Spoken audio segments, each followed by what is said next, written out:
Learning from the 60s.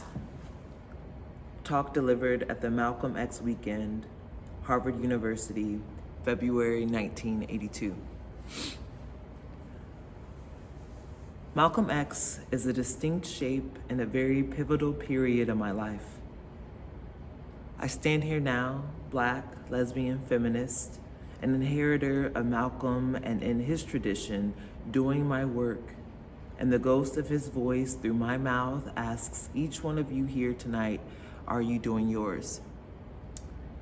There are no new ideas, just new ways of giving those ideas we cherish breath and power in our own living. I'm not going to pretend that the moment I first saw or heard Malcolm X, he became my shining prince, because it wouldn't be true. In February 1965, I was raising 2 children and a husband in a 3-room flat on 149th Street in Harlem. I had read about Malcolm X and the Black Muslims. I became more interested in Malcolm X after he left the Nation of Islam, when he was silenced by Elijah Muhammad for his comment after Kennedy's assassination to the effect that the chickens had come home to roost. Before this, I had not given much thought to the Nation of Islam because of their attitude toward women, as well as because of their non-activist stance. I'd read Malcolm's autobiography and I liked his style, and I thought he looked a lot like my father's people, but I was one of the ones who didn't really hear Malcolm's voice until it was amplified by death. I had been guilty of what many of us still guilty of, letting the media, and I don't mean only the white media, define the bearers of those messages most important to our lives.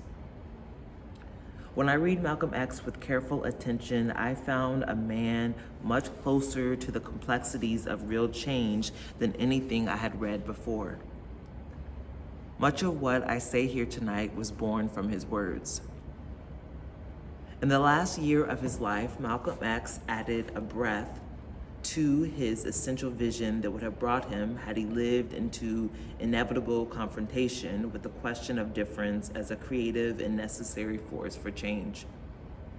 For as Malcolm X progressed from a position of resistance to and analysis of the racial status quo to more active considerations of organizing for change, he began to reassess some of his earlier positions. One of the most basic Black survival skills is the ability to change, to metabolize experience, good or evil, into something that is useful, lasting, effective. 400 years of survival as an endangered species has taught most of us that if we intend to live, we had better become fast learners. Malcolm knew this. We do not have to live the same mistakes over again if we can look at them, learn from them, and build upon them. Before he was killed, Malcolm had altered and broadened his opinions concerning the role of women in society and the revolution. He was beginning to speak with increasing respect of the connection between himself and Martin Luther King Jr., whose policies of nonviolence appeared to be so opposite to his own. And he began to examine the societal conditions under which alliances and coalitions must indeed occur. He had also begun to discuss those scars of oppression which lead us to war against ourselves and each other rather than against our enemies. As Black people, if there is one thing we can learn from the 60s, it is how infinitely complex any move for liberation must be. For we must move against not only those forces which dehumanize us from the outside, but also against those oppressive values which we have been forced to turn into ourselves. Through examining the combination of our triumphs and errors, we can examine the dangers of an incomplete vision, not to condemn that vision, but to alter it, construct templates for possible futures, and focus our rage for change upon our enemies rather than upon each other.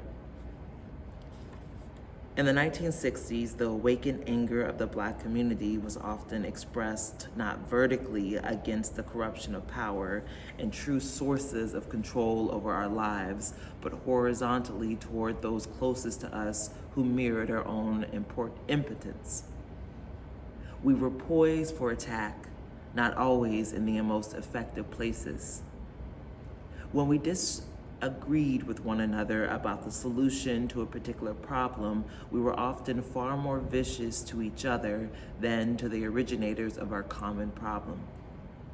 Historically, difference had been used so cruelly against us that as people we were reluctant to tolerate any diversion from what was externally defined as Blackness. In the 60s, political correctness became not a guideline for living, but a new set of shackles. A small and vocal part of the Black community lost sight of the fact that humanity does not mean unanimity. Black people are not some standardly digestible quantity.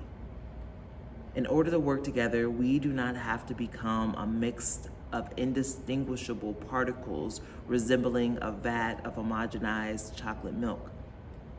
Unity implies the coming together of elements which are, to begin with, varied and diverse in their particular natures.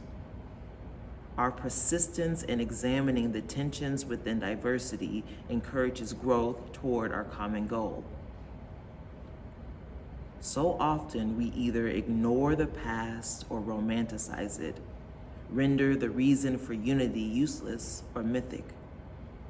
We forget that the necessary ingredient needed to make the past work for the future is our energy in the present, metabolizing one into the other. Continuity does not happen automatically, nor is it a passive process. The 60s were characterized by a heady belief in instantaneous solutions. They were vital years of awakening, of pride, and of error. The civil rights and Black power movements rekindled possibilities for disenfranchised groups within this nation. Even though we fought common enemies, at times the lure of individual solutions made us careless of each other. Sometimes we could not bear the face of each other's differences because of what we feared those differences might say about ourselves. As if everybody can't eventually be too Black, too white, too man, too woman. But any future vision which can encompass all of us by definition must be complex and expanding, not easy to achieve. The answer to cold is heat. The answer to hunger is food. But there is no simple, monolithic solution to racism, to sexism, to homophobia. There is only the conscious focusing within each of my days to move against them, wherever I come up against these particular manifestations of the same disease. By seeing who the we is, we learn to use our energies with greater precision against our enemies rather than against ourselves. In the 60s, white America, racist and liberal alike, was more than pleased to sit back as spectator while Black militant fought Black Muslim. Black nationalists badmouthed the nonviolent, and Black women were told that our only useful position in the Black power movement was prone. The existence of Black lesbian and gay people were not even allowed to cross the public consciousness of Black America. We know in the 1980s from documents gained through the Freedom of Information Act that the FBI and CIA used our intolerance of difference to foment confusion and tragedy in segment after segment of Black communities of the 60s. Black was beautiful, but still suspect. And too often our forums for debate became stages for playing who's blacker than who or who's poorer than who games, ones in which there can be no winners. The 60s for me was a time of promise and excitement, but the 60s was also a time of isolation and frustration from within.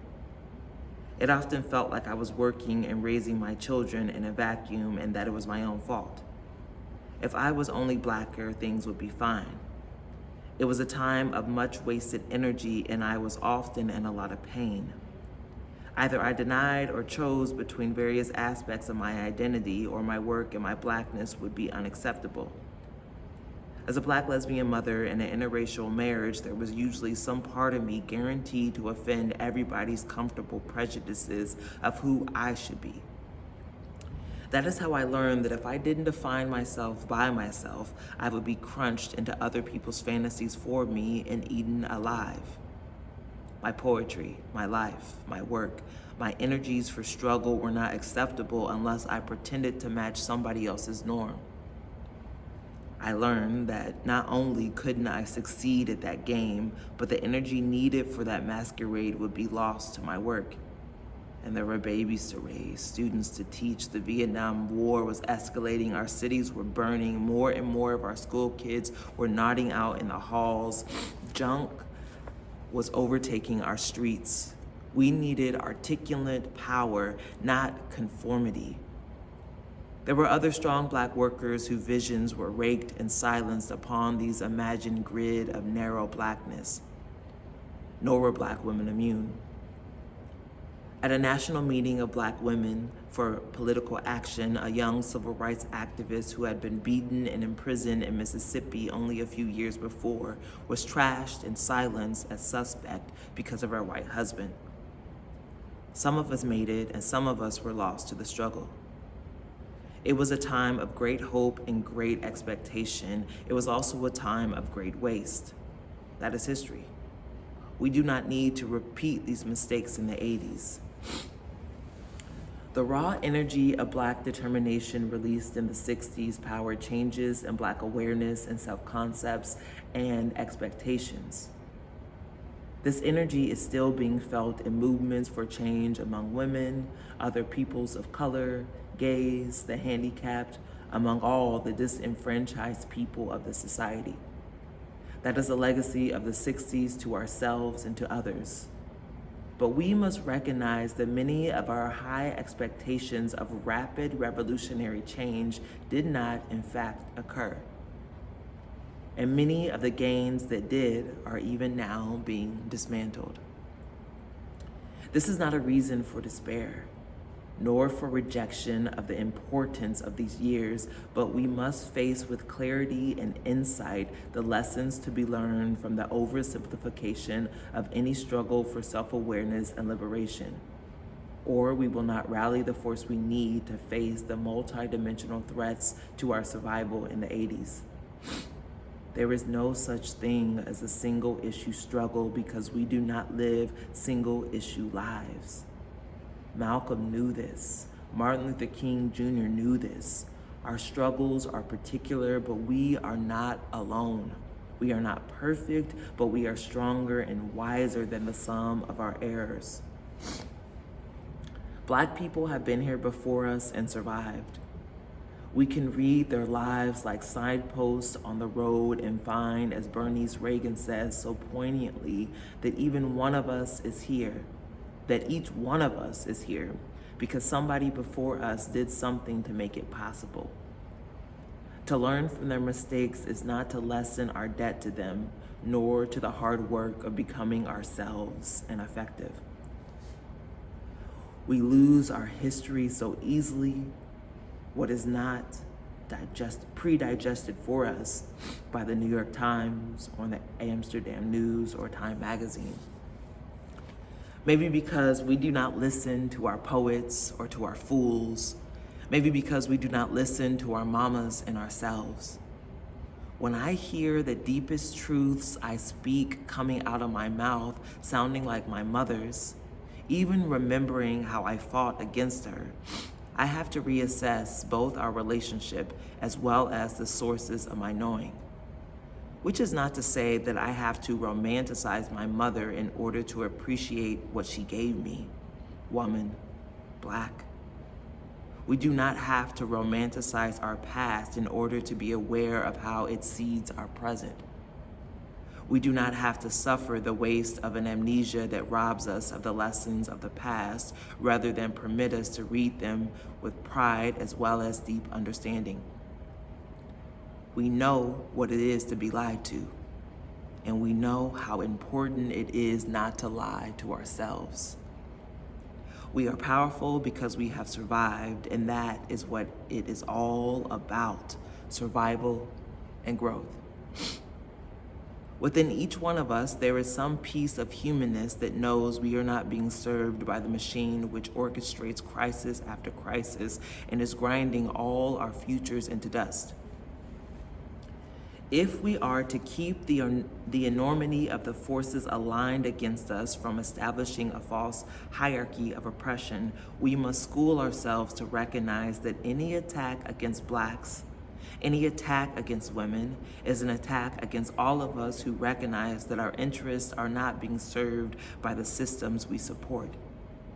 Each one of us here is a link in the connection between anti-poor legislation, gay shootings, the burnings of synagogues, street harassment, attacks against women, and resurgent violence against Black people. I ask myself, as well as each one of you, exactly what alteration in the particular fabric of my everyday life does this connection call for? Survival is not a theory. In what way do I contribute to the subjugation of any part of those who I define as my people?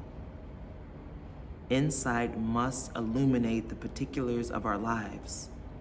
Who labors to make the bread we waste, or the energy it takes to make nuclear poisons which will not biodegrade for 1,000 years? Or who goes blind assembling the micro transistors in our inexpensive calculators? We are women trying to knit a future in a country where an equal rights amendment was defeated as subversive legislation. We are lesbians and gay men who, as the most obvious target of the new right, are threatened with castration, imprisonment, and death in the streets. And we know that our erasure only paves the way for erasure of other people of color, of the old, of the poor, of all those who do not fit that mythic, dehumanizing norm. Can we really still afford to be fighting each other? We are Black people living in a time when the consciousness of our intended slaughter is all around us. People of color are increasingly expendable. Our government's policy both here and abroad. We are functioning under a government ready to repeat in El Salvador and Nicaragua the tragedy of Vietnam. A government which stands on the wrong side of every single battle for liberation taking place upon this globe. A government which has invaded and conquered, as I edit this piece, the 53 square mile sovereign state of Grenada under the pretext that her 110,000 people pose a threat to the US. Our papers are filled with supposed concern for human rights in white communist Poland, while we sanction by acceptance and military supply the systematic genocide of apartheid in South Africa, of murder and torture in Haiti and El Salvador. American advisory teams bolster repressive governments across Central and South America and in Haiti, while advisory is only a code name preceding military aid. Decisions to cut aid for the terminally ill, for the elderly, for dependent children, for food stamps, even school lunches, are being made by men with full stomachs who live in comfortable houses with 2 cars and up-teen tax shelters. None of them go hungry to bed at night. Recently, it was suggested that senior citizens be hired to work in atomic plants because they are close to the end of their lives anyway. Can any one of us here still afford to believe that efforts to reclaim the future can be private or individual? Can anyone here still afford to believe that the pursuit of liberation can be the sole and particular province of any one particular race or sex or age or religion or sexuality or class? Revolution is not a one-time event. It is becoming always vigilant for the smallest opportunity to make a genuine change in established, outgrown responses. For instance, it is learning to address each other's difference with respect. We share a common interest, survival, and it cannot be pursued in isolation from others simply because their differences make us uncomfortable. We know what it is to be lied to. The 60s should teach us how important it is not to lie to ourselves, not to believe that revolution is a one-time event or something that happens around us rather than inside of us, not to believe that freedom can belong to any one group of us without the others also being free. How important is it not to allow even our leaders to define us to ourselves or define our sources of power to us? There is no Black person here who can afford to wait to be led into positive action for survival. Each one of us must look clearly and closely at the genuine particulars of his or her life and decide where action and energy is needed and where it can be effective. Change is the immediate responsibility of each of us, wherever and however we are standing, in whatever arena we choose.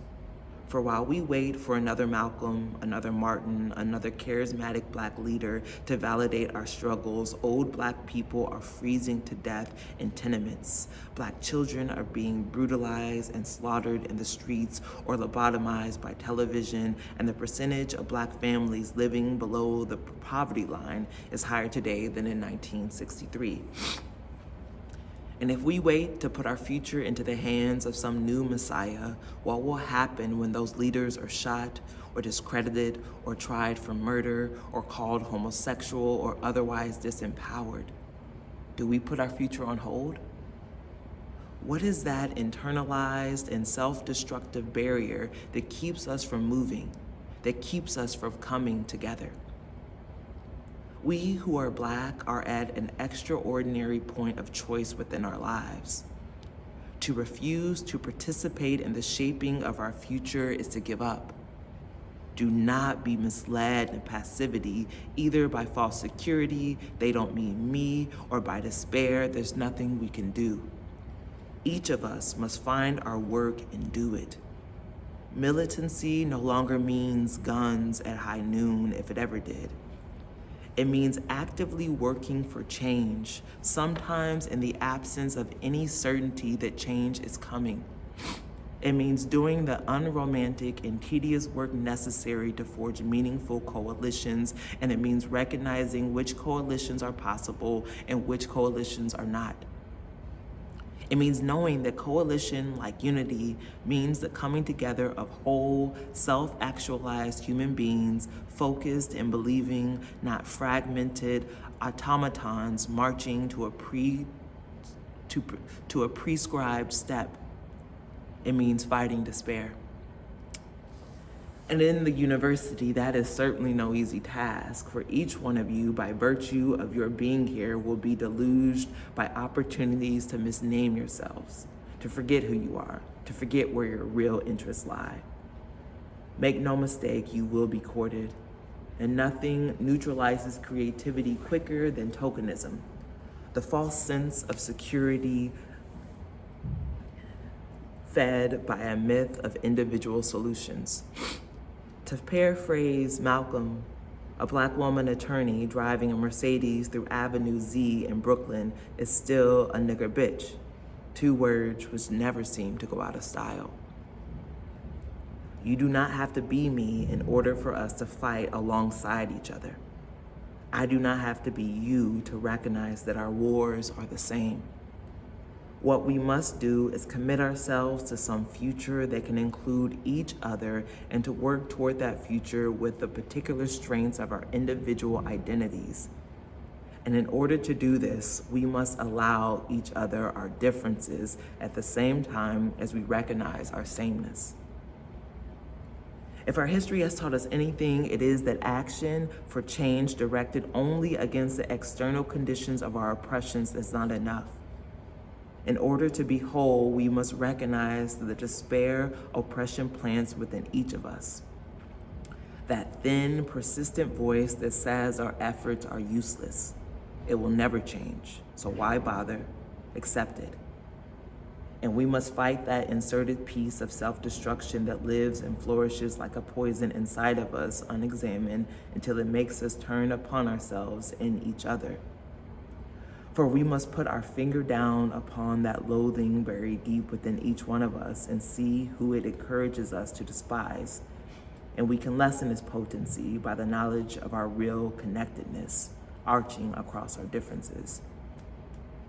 Hopefully we can learn from the 60s that we cannot afford to do our enemy's work by destroying each other. What does it mean when an angry black ball player, this happened in Illinois, curses a white heckler but puts a knife on a black one? What better way is there to police the streets of a minority community than to turn one generation against the other? Referring to black lesbians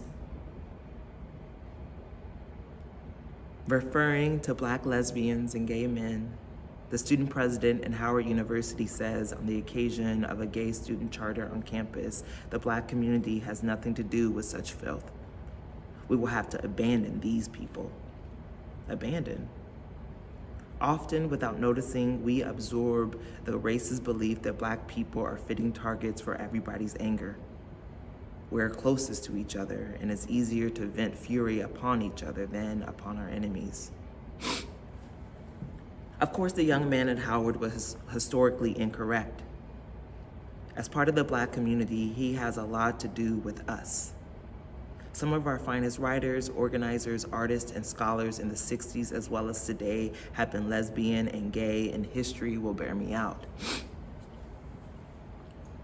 Over and over again in the 60s, I was asked to justify my existence and my work because I was a woman, because I was a lesbian, because I was not a separatist, because some piece of me was not acceptable. Not because of my work, but because of my identity. I had to learn to hold on to all parts of me that served me in spite of the pressure to express only one to the exclusion of all others. And I don't know what I'd say face to face with that young man at Howard University who says I'm filth, because I identify women as my primary source of energy and support, except to say that is my energy and the energy of other women very much like me, which has contributed to his being where he is at this point. But I think you would not say it to my face because name calling is always easiest when it is removed. Academic. The move to render the presence of lesbians and gay men invisible in the intricate fabric of black existence and survival is a move which contributes to fragmentation and weakness in the black community. If academic circles as elsewhere, there is a kind of name calling increasingly being used to keep young black women in line. Often, as soon as any young black woman begins to recognize that she is oppressed as a woman as well as black, she is called a lesbian, no matter how she identifies herself sexually. What do you mean you don't want to make coffee, take notes, wash dishes, go to bed with me? You a lesbian or something? And at that threat of such a dreaded taint, all too often she falls meekly into line, however covertly.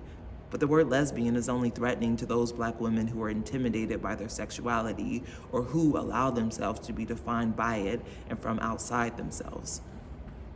Black women in struggle from our own perspective, speaking up for ourselves, sharing close ties with one another politically and emotionally are not the enemies of black men.